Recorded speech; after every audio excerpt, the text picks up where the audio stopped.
Hello my dear students, today I am going to teach you a topic from the same chapter which we started last week, and the topic is the Renaissance. Okay, so before I start that, let me tell you, those who have not watched the video, the previous video, please watch it, okay, so that it will help you to understand the characteristic features of the modern age and the source material like primary sources and secondary sources.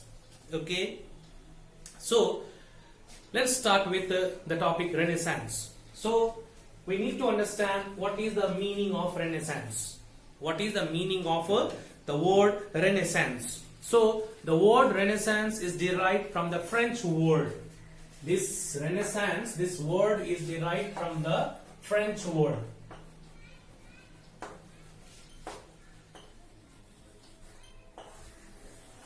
So the word Renaissance is derived from the French word, and the meaning of this word is rebirth.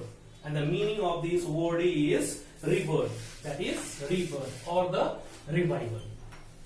The French word Renaissance. The word Renaissance is derived from the French word. Okay, and the meaning of the Renaissance is rebirth or the revival. Okay, so it was due to revivalism. It was due to the rebirth. Okay, rebirth of Greek and classic literature, which we'll discuss later on. Okay, so it was a time of revival. It was a time of rebirth. So this Renaissance period, we can see I have written it over here to save time. This Renaissance period was a phase of transition from medieval to modern age. It was a phase of transition phase from medieval to the modern age in Europe. This was a changing phase. The age was shifting from medieval to the modern age, that is in Europe. Okay, and due to Renaissance, or we can say that Renaissance led to the expansion of trade. Trade was expanded. Okay, voyages and discoveries. Then interaction with various societies and their world. Various societies. That was an interaction with the various societies and with their world. It was a time of change taking place from medieval world to the modern age. So we need to understand what were the causes of Renaissance. What led to the period of Renaissance to start with. So we can say that Renaissance brought a lot of changes. Life of the people completely changed. The life of the people which were dominated by the church, now they got freedom. They now could freely think. Now they can definitely choose different fields in which they can show their interest and all. Okay, so we'll discuss this one by one. So this was a phase of change. Once again, transition phase from medieval to the modern age in Europe. Okay, now the next one is, so this is the one, the capture of Constantinople, which is one of the major cause of the Renaissance. Okay, now let me tell you capture of Constantinople. So in the year 1453, okay, this date you have to remember it. In 1453, Ottoman Turks captured Constantinople. Okay, Ottoman Turks. So in 1453, Ottoman Turks captured Constantinople, and Constantinople was the capital of Byzantine Empire. Constantinople was the capital of Byzantine Empire, which is also known as Eastern Roman Empire. Eastern part of the Roman Empire was also known as Byzantine Empire. Okay, so the capture of Constantinople, which was one of the capital of Byzantine Empire, my dear, brought changes throughout the world. That was a time that completely changed the world. It moved from the medieval to the modern world. Okay, how it happened? Let me tell you. When Constantinople was captured by the Turks, Ottoman Turks, large number of Greek scholars fled away from Constantinople in order to save their life. To save their life, they fled away. So when they fled away, my dear, they carried with them rich manuscripts, which were very priceless manuscripts. Okay, they carried with them rich manuscripts. Okay, and that was very rare. We can say it was a rare manuscripts, and they fled away to Italy. So when they reached Italy, my dear, these scholars were warmly welcomed by the people of Italy. Okay, and the rulers of Italy. Okay, and the scholars. Okay, and even the rich Italian merchants, they welcomed them and they patronized them. They provided them all the facilities. You stay here with us, and with the help of the rulers, with the help of the rich Italian merchants, okay, in the cities of Rome, Florence, Milan, okay, Venice, large number of schools were set up.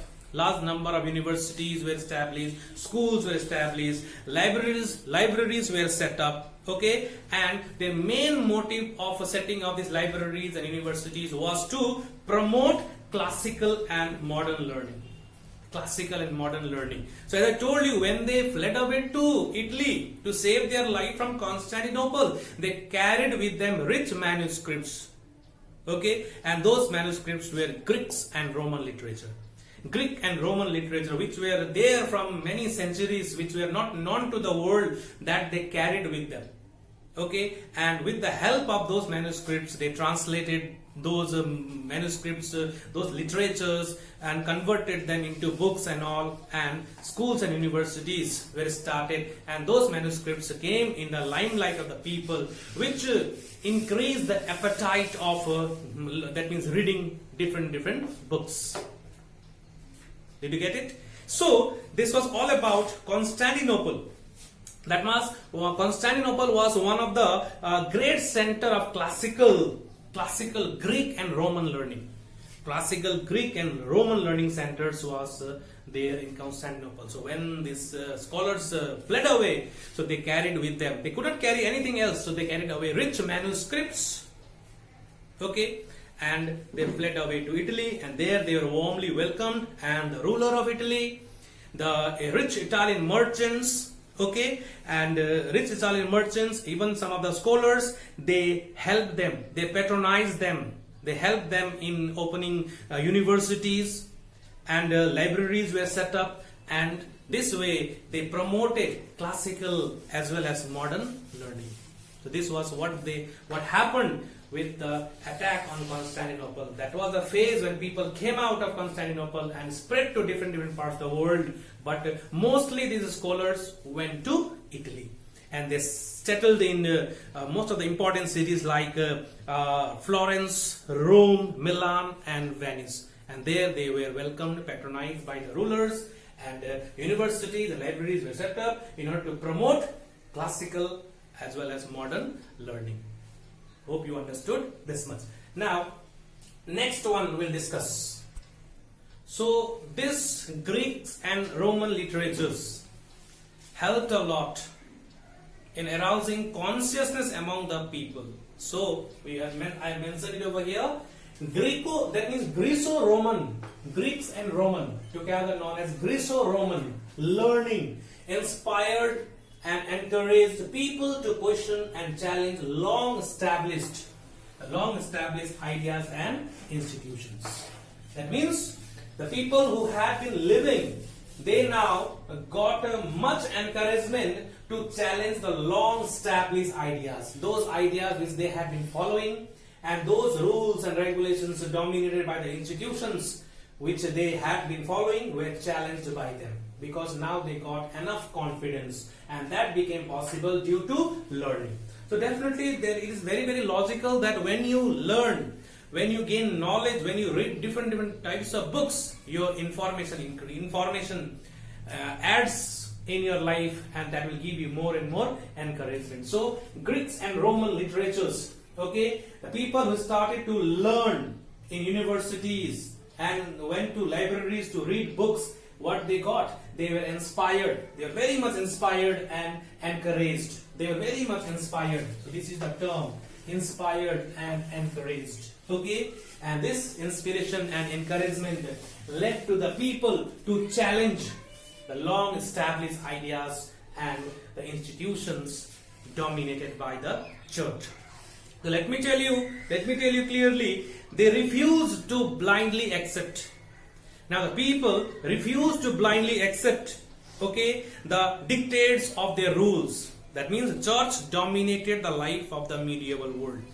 The life of the medieval world was completely dominated by the church. Okay, they did not even had any idea what they were teaching them or what is the real theory about their teachings. So now they understood, they started to read, they started to gain more information. So now they refused to blindly accept the dictates. That means the rulers who wanted them to follow what they said was right now was refused by the people very, very flatly. Okay, now they demanded to know.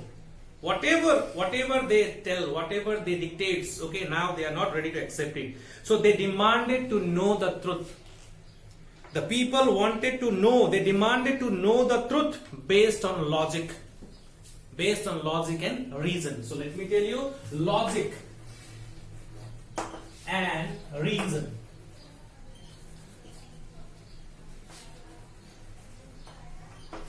Okay, logic and reason. So without, suppose if I tell you the moon rises from the, moon is seen during the daytime, will you listen to me? No. Long time back it was said that earth is a center and the sun moves around the earth. That was the theory taught by the church. People blindly accepted that okay, whatever church is saying is true. But later on, this theory also got changed. Copernicus was the one who changed the theory. When he brought this theory, he had to face a lot of opposition. The church simply punished him, but ultimately truth cannot be hidden for long. So his theory is even studied today, that earth is not the center, sun is the center and earth revolves around the sun. So this type, many of the facts were there, many of the things which were taught by the church and dominated by the church, now they are not ready to accept it. They refuse it. Now they want reason. They want explanations with reason and with logic. So that is about, that became possible due to learning. So suppose the children, those who don't go to school, we can teach them anything, whatever we can say them. Okay, if I say them Akbar was the father of Babur, they will accept, okay, whatever sir is saying is correct. But if they have the book in their hand, if they have any other sources to know and find out, then definitely they will reject my theory. So definitely, my dear, the books and the learning brought a tremendous change in the life of Europe, and that was a time of transition from medieval to modern world. So they completely rejected, the people completely rejected that did not fall within the yardstick of reason. Whichever did not fall in the reason, which could not be proved or which could not be explained properly, that was not accepted by the people of that time. Okay, now that was a time of, we can say that it was an age of inquiry. A new spirit of inquiry developed among the people. Spirit of inquiry. How it happened? Why sun rises from the east? Why it sets in the west? Why sun is very, very hot? Why there is no life on other planets? These are the questions people still are trying to find out. It is the spirit of inquiry that people have now reached to moon. People now are trying to find out life in other planets. Why they are doing so? Reason. That means the inquiry. They wanted to know more about the universe. Very little is known about our universe. So our people, scientists and all, our astronomers and all, they're still trying to find out the hidden facts of our universe. So that is all about the spirit of inquiry. I want to know about my universe. I want to know about everything which is related with my life. So that was a time, my dear, when they got freedom from the orthodox belief of the church, they got freedom from the dominance of the church, my dear. It led to the spirit of inquiry. That was the age of rationalism. Okay, that was the age of that was a time when there was a rise of scientific temper and the spirit of inquiry. Inquiry means to ask. Inquiry means to know. When you ask, you'll get the answer. Suppose if I ask you, what is your name, or may I know your name please, then definitely I'll get the answer from the opposite side. So unless you don't ask, you will not get your answers. So we should develop the habit of inquiring. Then only our knowledge will build up. So this scientific temperament and the desire to inquire, okay, or to seek truth, to know the truth, led to new and varied developments in the field of. There are a lot of it introduced, or we can say that this temperament led to a new and varied developments in different fields. Different fields. Like let me tell you. I'm going to write it over here. So the scientific temper and the desire to inquire led to the scientific, and the new spirit of rationalism led to the rise of scientific temper and the spirit of inquiry that we study. Now, all this scientific temper and the spirit of inquiry led to the development in the various fields of art. These are the different fields in which development took place. Art, architecture. Okay, if you talk about art, then many of the writers like Shakespeare was there. Okay, Milton was there. That means the great writers of those time, they got the opportunity to explore in their field of art, and they started writing literatures. Okay, architectures. Okay, many of the great architectures, sculptures, okay, painting, literature, science and technology, exploration and discoveries. These were the different fields where development started taking place. Okay, so all these things we'll discuss in the next part of this chapter. So these are the fields where lot of development took place, and that became possible due to scientific temper. This became possible due to scientific temper and the spirit of. They wanted to know more about the universe. They wanted to know more about the life. They wanted to separate themselves from the divine life and to know the real life of the human affairs in which they are to be indulged.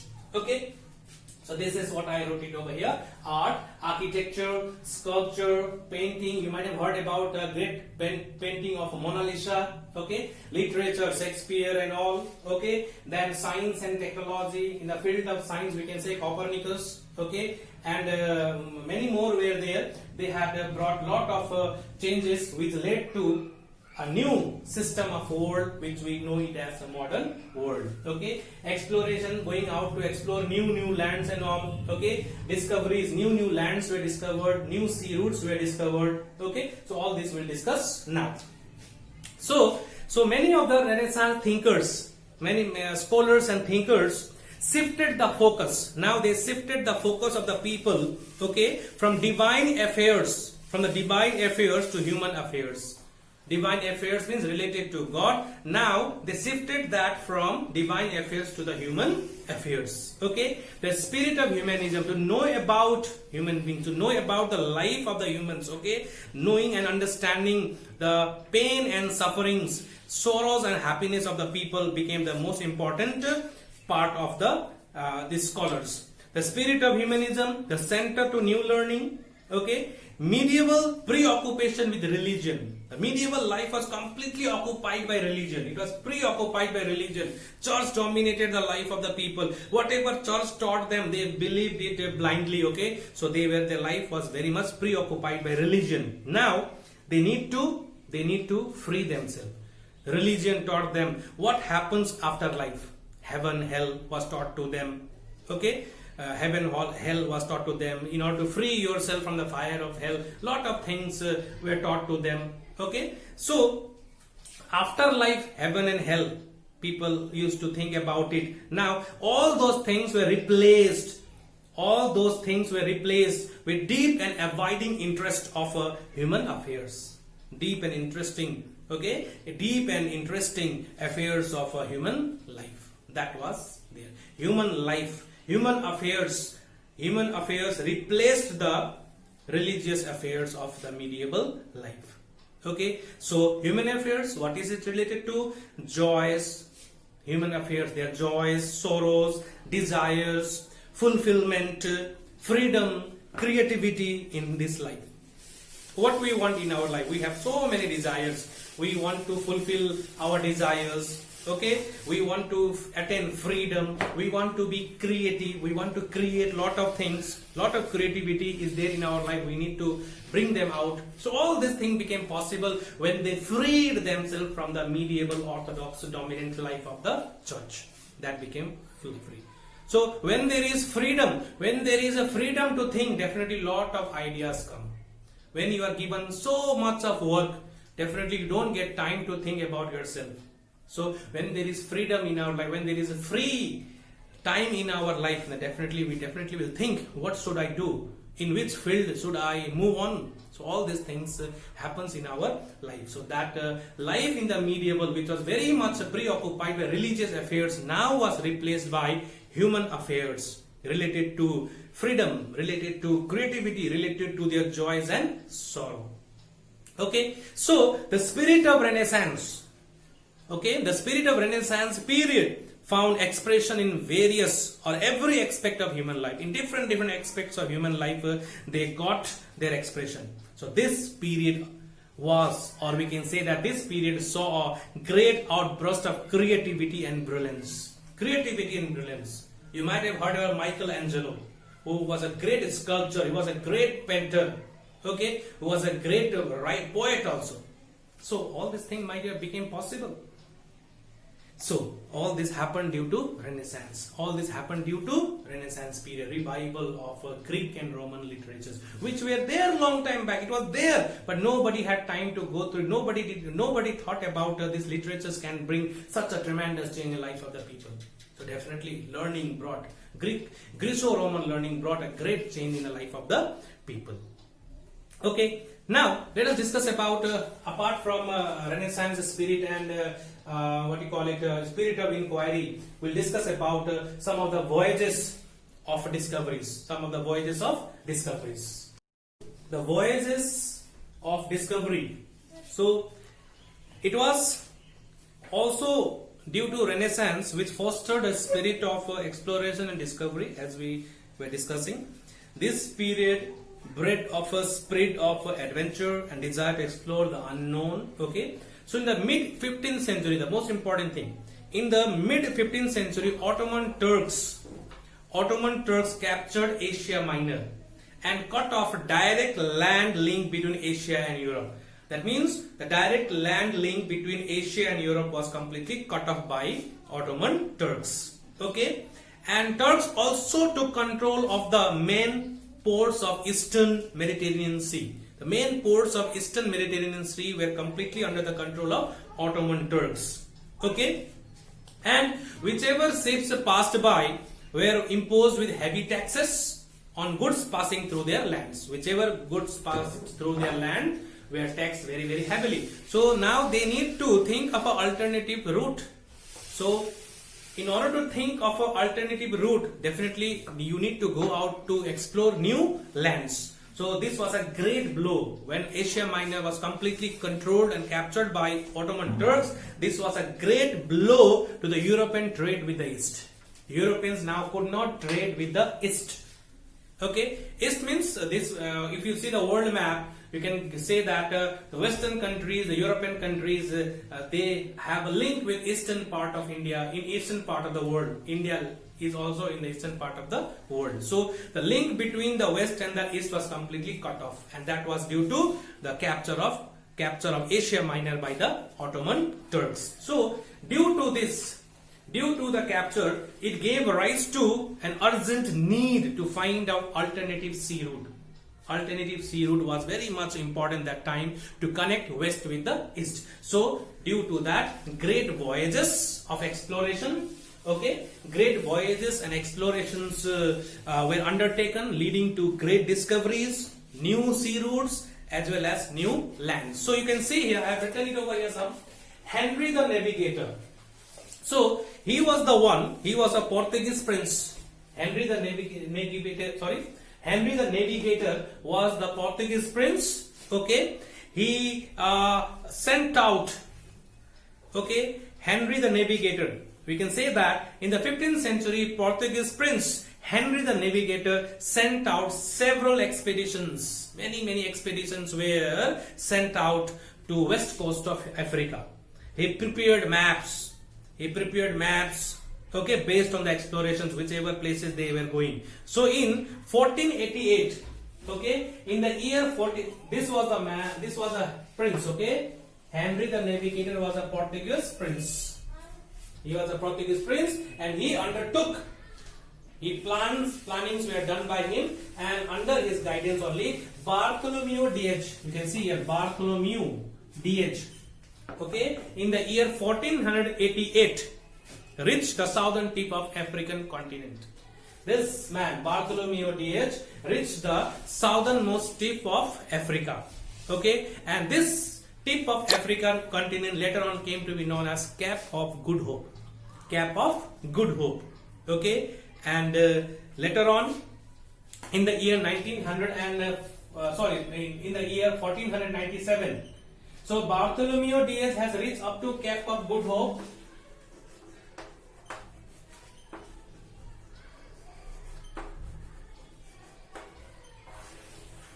So already this route has been discovered. This man, Bartholomew Diaz, has reached up to Cape of Good Hope. Okay. Now in 1497, Vasco da Gama. Okay, Vasco da Gama. He again was a Portuguese explorer. This Bartholomew Diaz also was a Portuguese explorer, and this Henry the Navigator was a Portuguese prince. Okay, so he helped them. He planned the explorations and all. So Vasco da Gama in the year 1497, he took another voyage. Okay, he followed the same route. The route was already followed by Bartholomew Diaz. He followed the same route and sailed around Cape of Good Hope. He sailed around Cape of Good Hope. He crossed the Indian Ocean and later on reached to Calicut. He crossed the Indian Ocean and reached to Calicut. Okay, reached to Calicut on the west coast of India in the year 1498. So when did he reach India? Vasco da Gama? 1498 reached India. In 1497, don't get confused. In 1497, Vasco da Gama took on a voyage, and in the year 1498, he reached Calicut, the western coast of India. Okay, reached Calicut.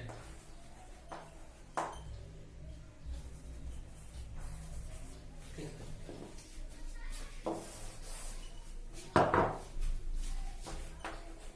1498 reached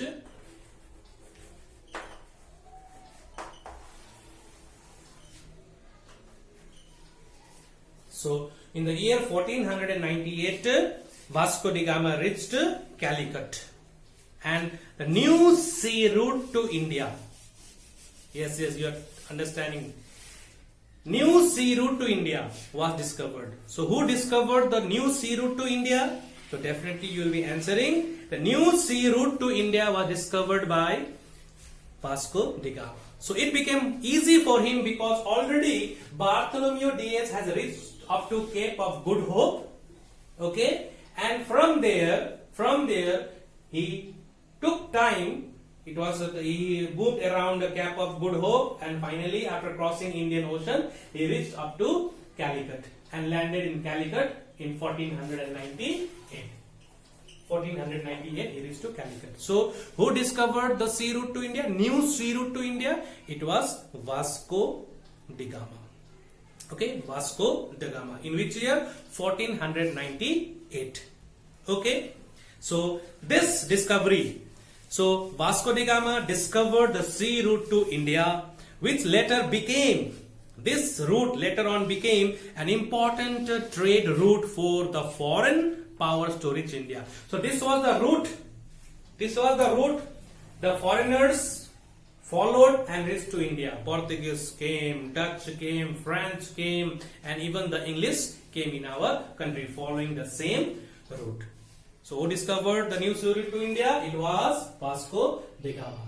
Okay, now few more discoveries were made in the year 1492. In the year 1492, Christopher Columbus. In the year 1492, Christopher Columbus, he was an Italian sailor. So these two were Portuguese sailor, and this was Christopher Columbus was Italian sailor. Okay, he was an Italian sailor living in Spain. He was an Italian sailor, but he lived in Spain.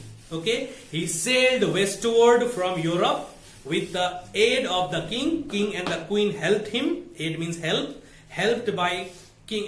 This man was helped by king and the queen of Spain. Italian sailor living in Spain, helped by the king and queen of Spain. He sailed westward from Europe.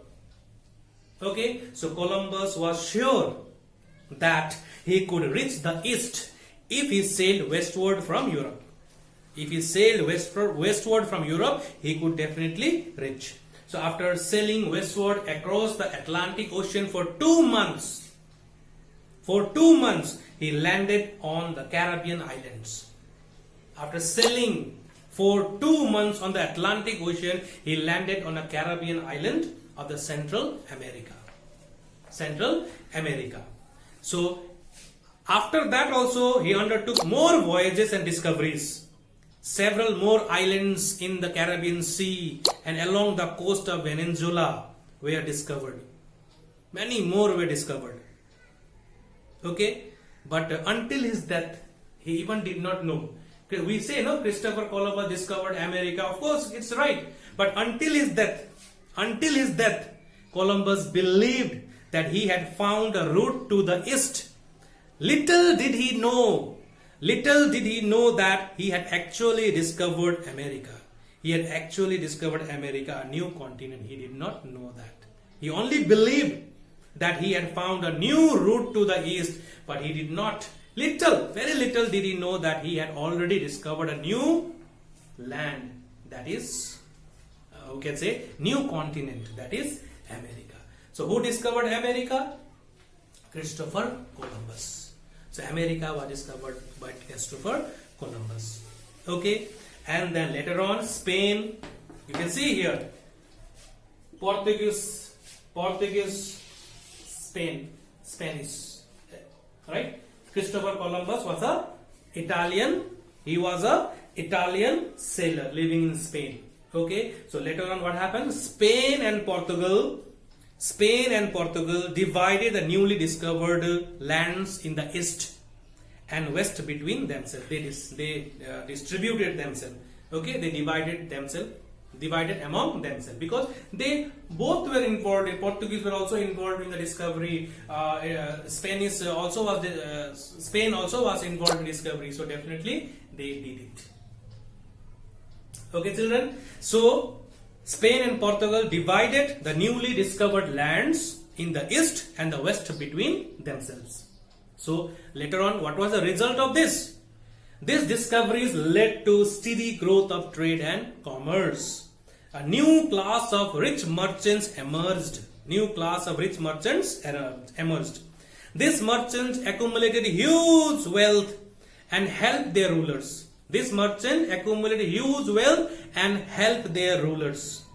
Okay, to build prosperous, strong and stable states. The king's dependence on feudal lands gradually declined. The kings, they used to depend upon the feudal. Okay, that means they used to depend on feudal lands. Now that declined. Now the traders, the merchants, they started to earn huge wealth. They accumulated huge wealth and they helped the king or helped the ruler. Okay, so then later on, wealthy merchants and the professional class consisting of doctors, lawyers, teachers, etc. formed a middle class. So these people, doctors, lawyers, teachers, etc. formed the middle class. So middle class in general and the merchants in particular became the most influential section, influential section in the society and contributed greatly to the progress of humankind. So their contribution is to be noted. Okay, children. So this is all about from the voyages and discoveries. So voyages means to go on board on ship to explore new lands and all, discover new lands. That means there is a difference between creation and discovery. Discovery of land, invention, creation, discovery. We can discover, we can invent, but I don't think we can create. Only God can create. Only God can create. God is the creator. Okay. So Henry the Navigator, he was a Portuguese prince. Bartholomew Diaz was helped by him, supported by the prince, and he laid out on a voyage. Vasco da Gama reached up to the Cape of Good Hope. If you see the map of Africa, the southernmost tip of Africa, there you'll get Cape of Good Hope. That was the point where he reached. Vasco da Gama reached. And later on, following the same route, Vasco da Gama reached up to Cape of Good Hope, and from there he crossed the Indian Ocean and reached to Calicut. So Bartholomew Diaz reached up to Cape of Good Hope. Following the same route, Vasco da Gama reached up to Cape of Good Hope, and from there the further journey, further exploration was, further voyages was taken by him. And in 1498, remember this date, 1498, he reached Calicut. Okay, and remember this is 1492, Christopher Columbus discovered America. Okay, how did the name America was given to that new discovered land? We can say that at that time, Amerigo Vespucci, he was preparing the world map. He was preparing the world map, and when he got the news that a new land has been discovered, he went there to find out whether the human habitation is possible there or not. Thrice, I think 4 times he went to that land, and later on he confirmed that human habitation is possible in that land. So he gave the name America. Amerigo Vespucci. So America name has been derived from that person's name, Amerigo Vespucci. Okay, he was preparing the world map that time. So America now was included in the world map. So this is all about from the Renaissance period. So recap, Renaissance means rebirth of Greeks and Roman literatures, which ultimately changed the life of the people of Europe, and that was a phase of transition from medieval to modern age. Medieval to modern age, breaking down all the barriers of dominance of the church. They moved on with the reason and logic. So everything was to be accepted in the reason of understanding. So this is all about from this topic, Renaissance and the voyages of discovery. Now last part is left, that we'll discuss in the next class. That is all about Reformation, related with the same topic, Renaissance, moving onward, and then Reformation. So we'll discuss in the next class. Till that time, please do watch the previous video which I have given in the description box. The link to the previous video is given in the description box. Please, those who have not watched it, watch it, and then please watch this video also. It's for you only. Okay, children? So next class we'll meet again. Till then, take care. Bye-bye.